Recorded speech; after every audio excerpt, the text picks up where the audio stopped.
De volta com o Educador em Entrevista, converso agora com o advogado tributarista, doutor Antônio Carlos Moradi. Moradi, gratidão pela participação sempre conosco. Boa tarde. Eu que agradeço, Luciano. Sempre bom estar com você. Moradi, combustíveis, né? Um tema que sempre está ligado aí a todas as ações da economia, né? A gente sabe que não se distribui nada, né, a não ser agora, né, a informação pelo meio digital aí, né, mas tudo está ligado aí ao valor do combustível. E a gente tem essa guerra hoje do governo, né, de tentar empurrar o valor que o combustível está para a conta dos governadores e para o ICMS, né? O quanto disso procede, Moradi? Absolutamente nada, viu, Luciano? Isso é uma falácia, é um oportunismo, né? Porque o ICMS é o único tributo, né? É um imposto, é o único tributo que o governo do estado tem com volume e que ele possa, e que pode usar, né? Pode ter um fim específico para a governança daquele estado, né? Portanto, isso seria um ato vil do governo federal, desculpe, eu posso até falando com palavras carregadas, mas seria uma forma do governo federal ter um maior controle dos governos estaduais, né? Porque estaria diminuindo a carga tributária dos combustíveis de modo geral, né? Que tem uma arrecadação muito grande, né? E, portanto, diminuiria sobremaneira a quantidade de caixa que os governos de estado teriam, né?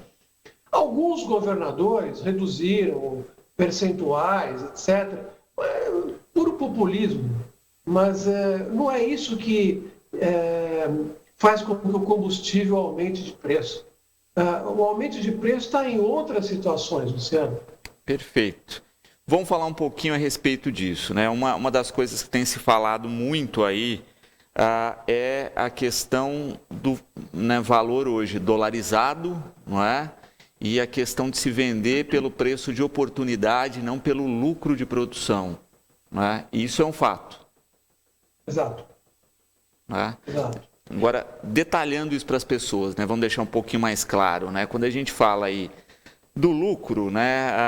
Eu acho que qualquer pessoa aí que tem o seu comércio, ou qualquer pessoa aí que hoje, né, em função aí da crise econômica, tem trabalhado como autônomo, né? Sabe disso, né? Olha, eu estou produzindo um pastel lá, eu coloco o preço do óleo, da farinha, enfim, de todos os ingredientes na continha. Embute.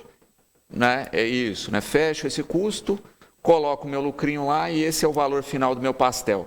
Com combustível no país não tem sido assim. Veja,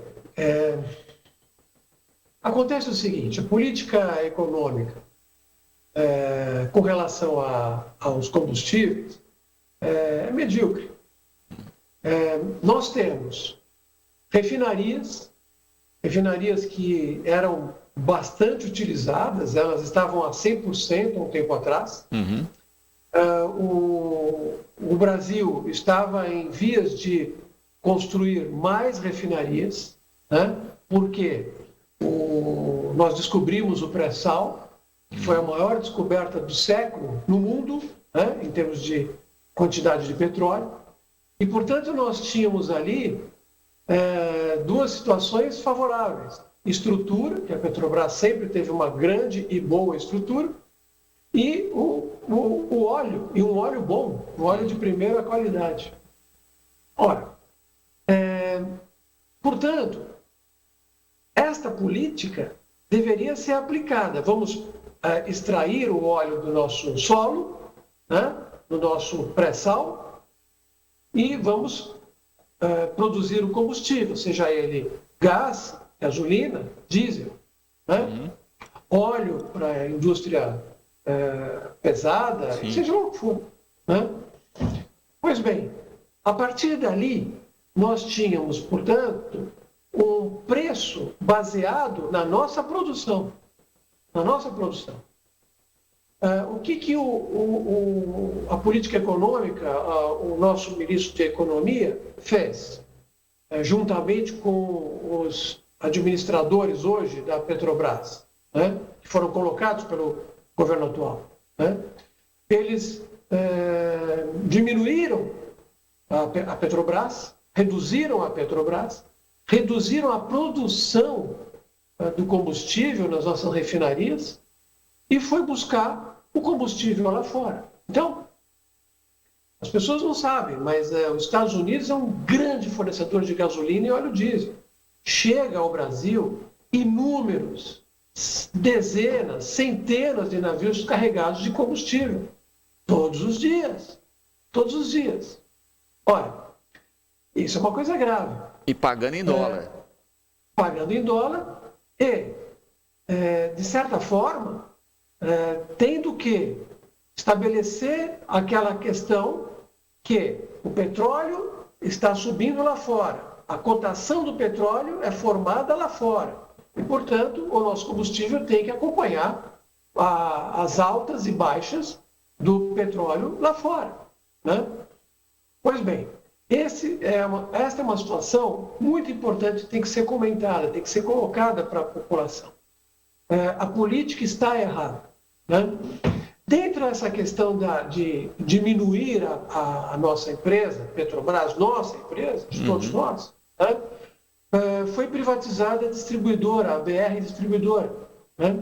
A BR Distribuidora, Luciano, ela tinha um preço enxuto de distribuição, porque é uma empresa estatal. Depois que ela foi privatizada, os preços de distribuição subiram. E isso, logicamente, impactou no combustível. Perfeito. Aí vem um indivíduo e fala, poxa, o ICMS impacta no combustível. Não, não é ele que impacta. O que impacta, se você falar em termos de tributos, o CID é a contribuição de intervenção do domínio econômico. Ele é um tributo especial, né? E ele vem para ser cobrado de tudo que se refere a combustível vindo de petróleo, inclusive do álcool, né? Então, ele vem em cascata, e é 10%. Ora, esse tributo que, se fosse retirado, poderia até melhorar, mas isso não vai acontecer por N motivos. N motivos. O combustível para eles tem que subir. Essa é a realidade. Murad, tem uma gravação, inclusive, numa das lives aí do próprio presidente, que ele acaba admitindo essa questão do preço, né, dolarizado aí, né?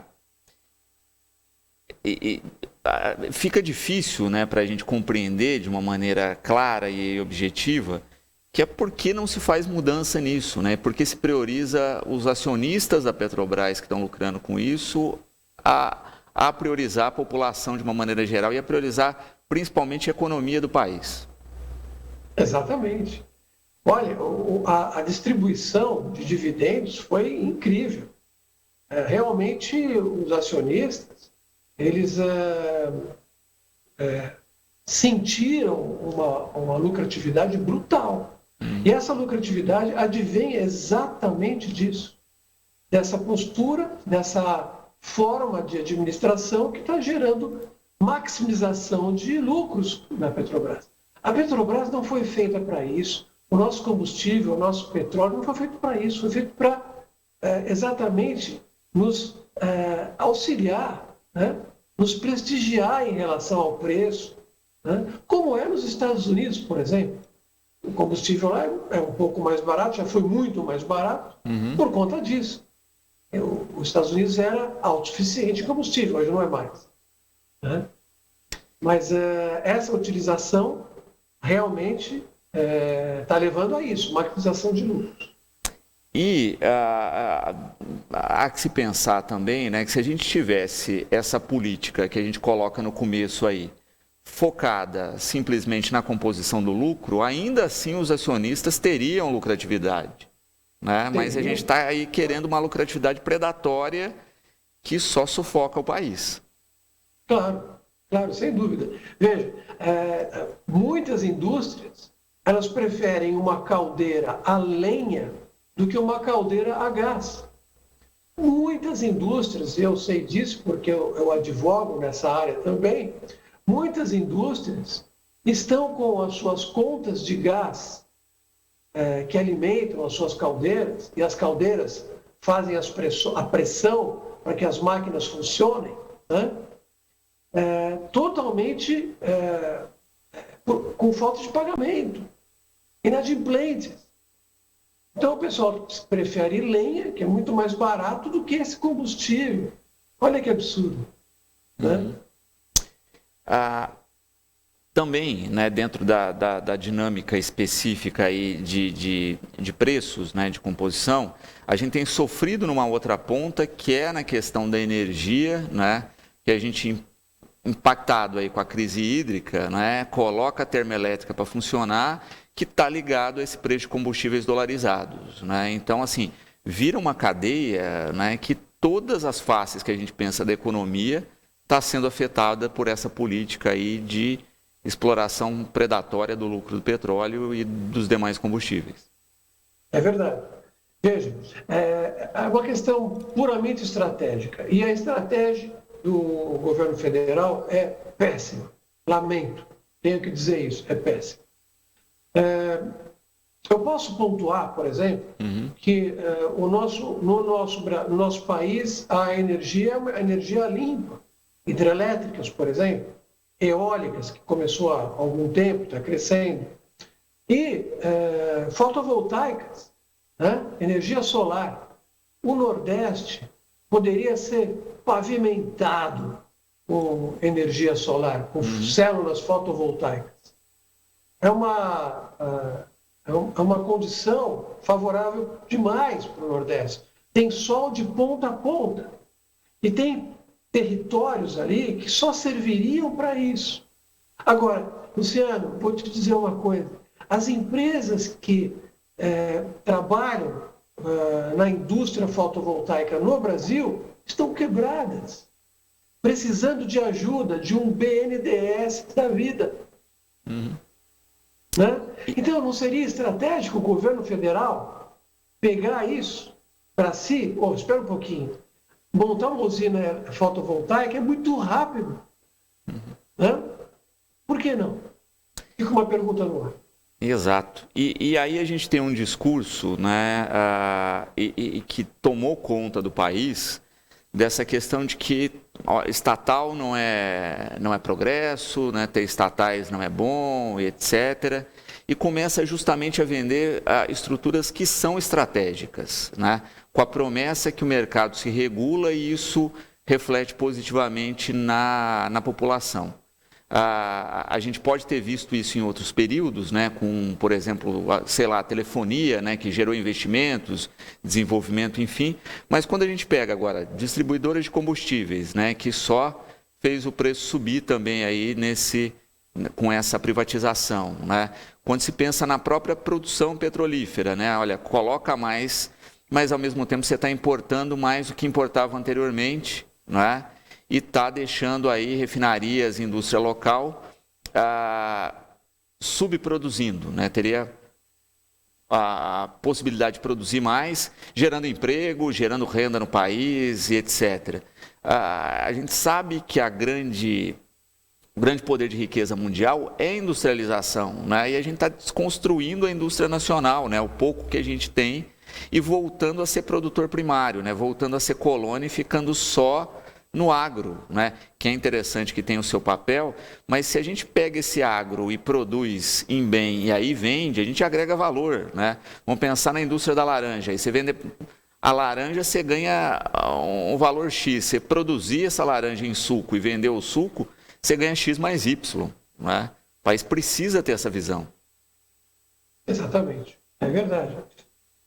Olha, que coisa interessante. O consumo no Brasil no todo depende muito do nosso transporte. A energia elétrica, principalmente, também. Né? Agora, Eu acho que dentro dessa política que nós estamos passando, né, falar que uma empresa estatal é nociva ao país é uma retórica de um indivíduo que não tem conhecimento nenhum sobre como funciona isso. Todos os países de primeiro mundo têm empresas estatais, né? Sim, sim. E empresas estatais competentes. Haja vista que a Noruega tem uma empresa de petróleo estatal e comprou inúmeros poços de petróleo aqui no nosso pré-sal, né? Agora, temos também que colocar isso muito claro, uma situação. A privatização dá muito dinheiro para aqueles que estão lá no poder. Por quê? Por que eu digo isso? Vejam, se nós puxarmos a linha, nós vamos começar a ver que tem coisas erradas que podem estar acontecendo. Muitos poços de petróleo do pré-sal foram leiloados por preços vis. 15 milhões de reais. 15 milhões de reais, um poço de petróleo. Não é Por uma nada. empresa subsidiária do BTG Pactual, um banco, né? Onde o nosso ministro da Economia tem algum interesse. Lógico, aí tem alguma coisa. Tem que ser pensado, tem que ser estudado, tem que ser investigado. Então, vários poços de petróleo estão sendo vendidos a preços vis para empresas que fazem parte dessa estrutura toda. E isso tem que ser visto pela população. Outra coisa muito importante de se dizer, Luciano, a gente tem que saber para onde vai o dinheiro. Para onde vai o dinheiro? Né? Agora querem privatizar o Correio e Eletrobras. O Correio nos Estados Unidos é privatizado? Não é. E aquele país é o maior país capitalista do mundo. Por que eles não privatizam? E, Morad, eu acho que é importante a gente falar assim, não é só a questão de privatizar, mas como será feito, não é? Porque a gente teve a questão dos aeroportos no país, né? Dá prejuízo e tal. Aí se privatiza, né, o filé mignon dos aeroportos e aí se cria uma outra estatal para tomar conta dos que davam prejuízo que as empresas não se interessaram. Ou seja, ficamos na mesma. É verdade, é verdade. Alguns aeroportos que têm grandes movimentos estão dando lucro para essas concessionárias, né? Esses grupos que entraram para fazer a administração desses aeroportos. Sim. Eu acho isso bom, não acho ruim. É como as rodovias, né? Os pedágios podem estar caros, mas são concessões que o Estado dá para grupos a fazerem a administração daquela rodovia, né? A qualquer momento ele pode pegar de volta. Sim. Agora, se você vender uma empresa estatal, você não vai recuperar ela. Né? Exato. Não vai. Exato. E até se você tivesse dado uma concessão colocando como contrapartida a gestão desses que não dão lucro e etc., você equilibra a balança, né? Você consegue fazer aí um equilíbrio que não vai pesar no contribuinte como vai pesar nesse formato que está sendo feito. Então, acho importante questionar o como também, né? Não é só privatizar, mas como se faz. Morad, o tema é longo, né? Eu espero contar com a sua presença em outra oportunidade para a gente falar um pouquinho mais, mas eu acho que fica esse alerta, né? A gente tem que olhar a composição total do preço dos combustíveis, não entrar na história fechada aí de que o problema são os impostos, né? E rever aí essa questão dessas privatizações antes que elas ganhem uma dimensão que o país não consiga mais ter autonomia, né, que já teve, que pode voltar a ter na produção do petróleo com combustíveis a preços justos, né, para a nossa economia. Gratidão sempre pela clareza nas colocações e o programa está sempre à disposição. Obrigado, Luciano. A inflação depende de um gatilho. Basta puxar esse gatilho para ela começar. Esse governo puxou o gatilho, infelizmente. Sempre um prazer estar com você.